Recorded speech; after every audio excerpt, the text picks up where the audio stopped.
Greetings, comic book friends. No, I am not dead, nor have I retired from YouTube. I was out of town for longer than I expected to be. If you've been following the news and the troubles that a certain airline has in particular been facing, I was greatly impacted by that. So I have missed the last couple Wednesdays because I have not been here. But this is the makeup TGIW for the past couple of weeks here. So, as you know, if you've been watching, the weeks have been kind of big lately. My fault.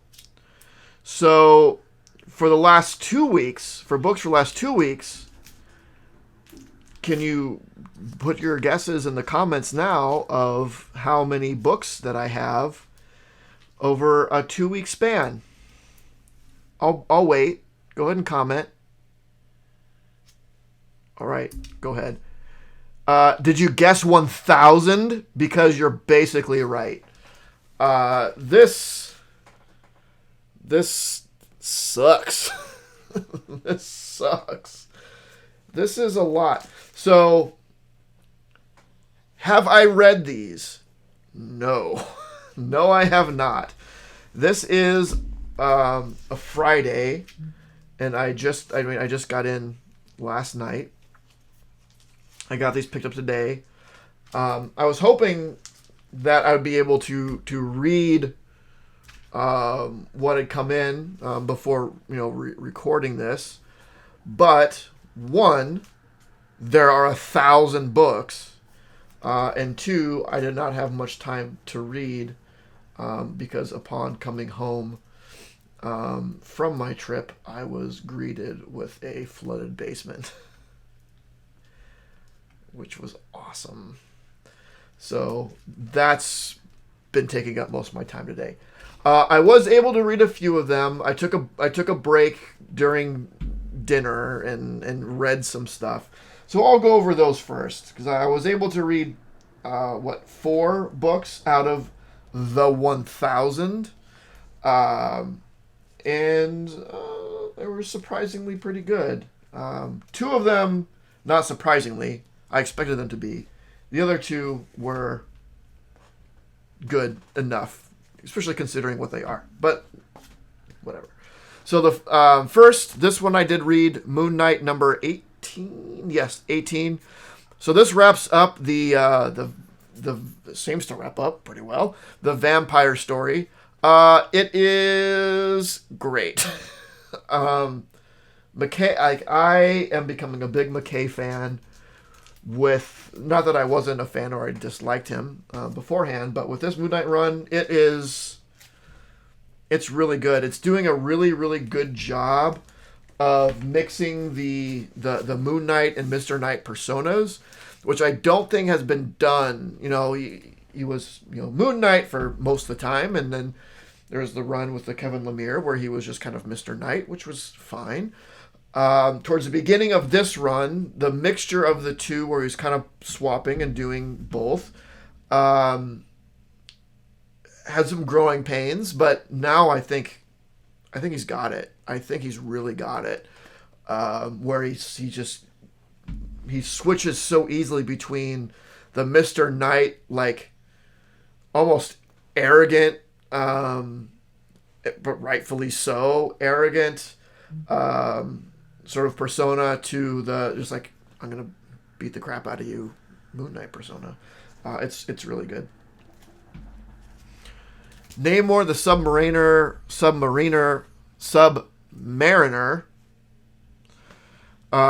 conquered shores. I mean I spoke this up a lot last time. It is so good. A great what if in the future story. I think I said last time, like, if you have any interest in Submariner, pick this up. It's really good. I'd say just in general, if you have any interest in what if style stories or possible futures stories, how you feel about Namor or not, pick this up. It's really, really good. I also read The Amazing Spider-Man number 16, so we are deep into Dark Web. And this is fine. It's a little battle between Peter and Ben. Dark Web is, I don't know. It's all right. I've mentioned my complaints with it. Aside from the character changes that I don't like, the chasm and the All Hallows Eve, which are they're just dumb. No question about it. They are ridiculous and stupid and didn't need to happen. That aside, as a given, the books are fun to read, and ultimately that's what is important. On a sort of a week-to-week basis. Now, years from now, when we look back on it, the whole thing will just be, you won't be thinking about the individual books, you'll be thinking about the entire storyline and be like, that was dumb. That is sure to be its fate. But in reading it, the individual issues, they're fine. And the last one that I read, Dark Web, Mary Jane, and Black Cat, my plan was I really wanted to read Namor and Moon Knight, so I got that out of the way. Then I'm going to read through just all the Dark Web stuff, which there is a lot in the last 2 weeks. I got through Dark Web, Mary Jane, and Black Cat, which, again, it was fun. It didn't really even necessarily have much to do... It didn't... It obviously takes place during Dark Web, but that's just the background, right? It's just a reason for them to hang out and do cool stuff. So it was fun. There are 3 other Dark Web books that I need to get through now. Dark Web X-Men number 2, Gold Goblin 1, and Miss Marvel 1. A lot of Dark Web. I went all in on it, not because I had high hopes for it. Leading up to it, when they introduced Chasm, this is not going to be super great, right? But the problem is having I don't even want to call it a super full run of Spider-Man, which includes miniseries. Whenever any sort of miniseries comes out that's Spider-Man, I feel compelled to get it.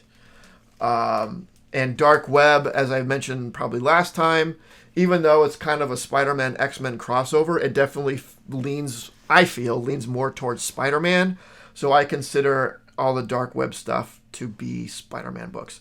Now, for your limiteds, now your proper crossovers of like Venom, 14 and 15 is having a Dark Web storyline. I probably won't get those because those are Venom books.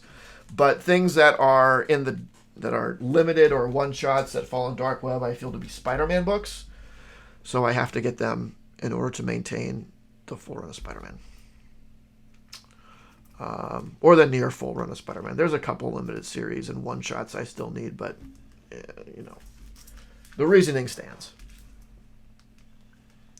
And that's all for Dark Web. And I'm going through these just as they're stacked. I don't know what came out this week and what came out last week. They were all just mixed up between my 2 stores. So what was what, I don't know. So I'm just going to go through them. And these obviously I haven't had time to read. Batman vs. Robin. I've said a bit about this. It's fun. It's not kind of what I thought it was going to be or hoped it was going to be, but it's still good, which is fine. She-Hulk number 9. This is great. I didn't know what to expect with She-Hulk. Obviously, I'm a big She-Hulk fan. I have her first full runs of her first 2 volumes, She-Hulk and Sensational.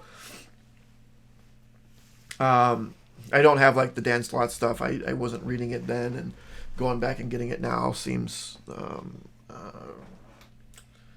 It's not. It's. I think it's overpriced for what it is. Not that it's not good. I've read a little bit of it and it's great. But for the time that it came out and how much was kind of printed, I think it's kind of overpriced. So I'm fine without collecting that. But anyway, I digress.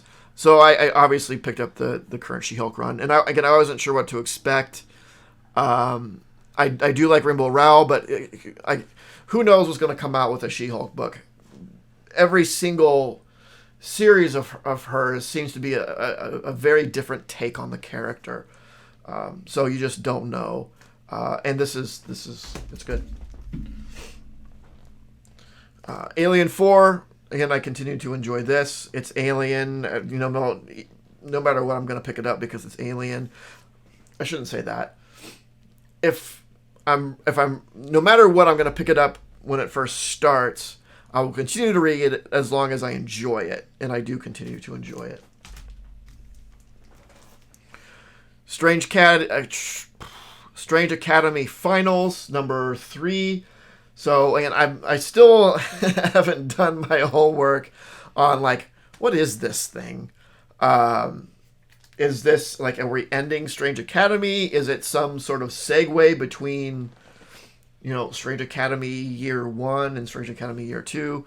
I don't know, but it really is just the continuation of Strange Academy. It should just be Strange Academy 19, 20, 20, or whatever, wherever the numbering left off on the actual ongoing series. I don't remember, but it's just continuing the overall story arc of Strange Academy. Just keep it in Strange Academy, whatever. Batman Beyond the White Knight. I have nothing else to say about that that I haven't said. All that White Knight stuff I love.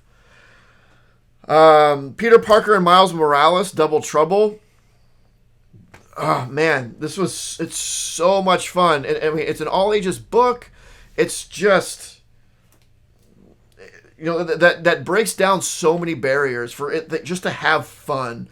You don't have to worry about the universe or things happening that might affect other things. It takes place in its own bubble. And it can just be wacky and weird and just fun, and I love it. I love the Venom one. I love this one. Any more Double Trouble that comes out, I will continue to get it. Oh my god, so much Spider-Man. Spider-Man just never ends. Spider-Man The Lost Hunt, number 2. I don't remember. I don't remember number 1. I will read number 2 and get caught up in context. Honestly, Deadly Neighborhood Spider-Man number 3, kind of the same thing. I need to kind of get caught up in this horror version. Is this the one? This is the one with the bear, right? Is this the one with the bear? With the big old Native American demon bear.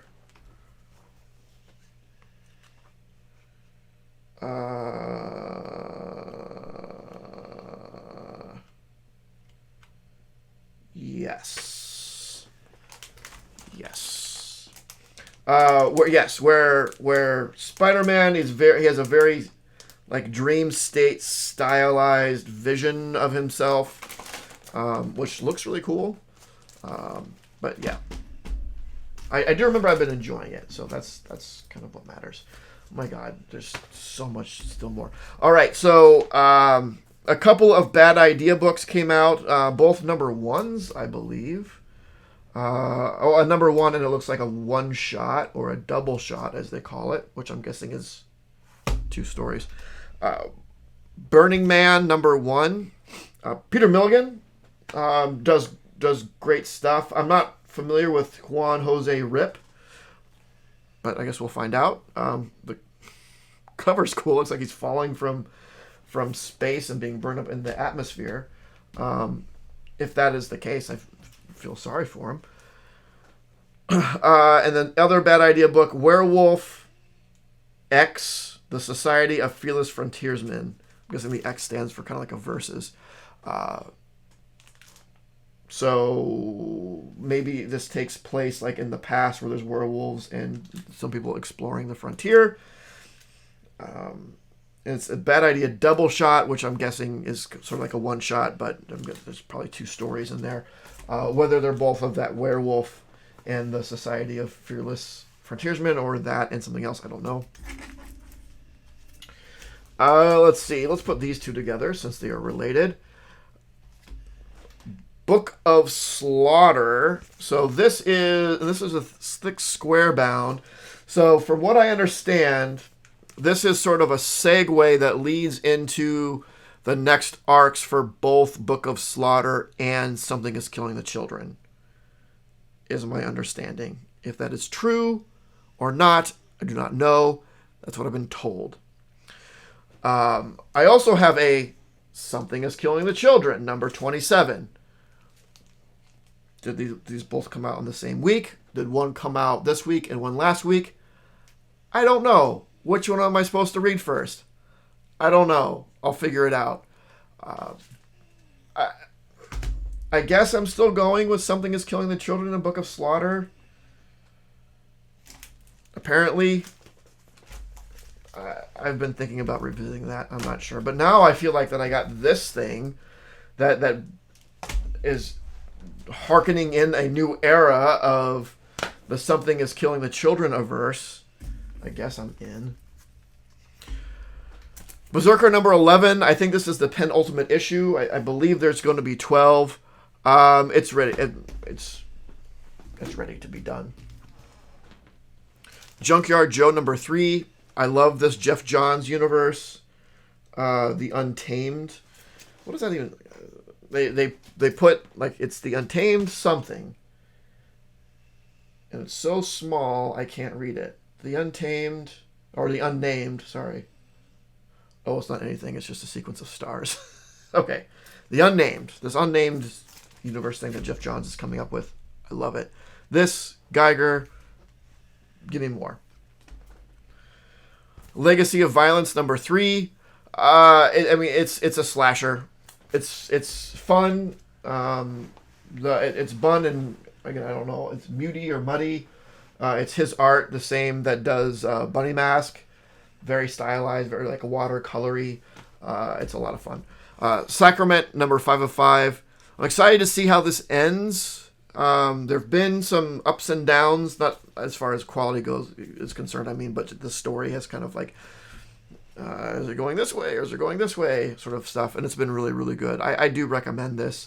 I'll say again, I like stories that sort of center around religious mythos. I think they're really interesting. So that and this and like sci-fi in the future is a really interesting concept. We Only Find Them When They're Dead, number 15. I think this is wrapping up soon as well. This might be the last one because I think they do 5-issue arcs.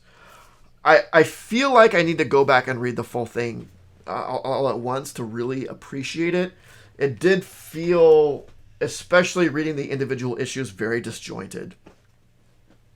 And that maybe I am not getting the full picture to really appreciate the story. So that's something I might need to do. I probably won't. I just don't have time for it. But that's probably what I should do. And lastly, this has been good. Wonder Woman Historia number 3. It's been great. A lot of these Black Label stuff have been good. Some of it not the best. There was a Harley Quinn one that wasn't super great, but for the most part, these have been good. And I haven't been getting them all, but most of them that I've gotten have been really good. And this Wonder Woman Historia has been really, really solid.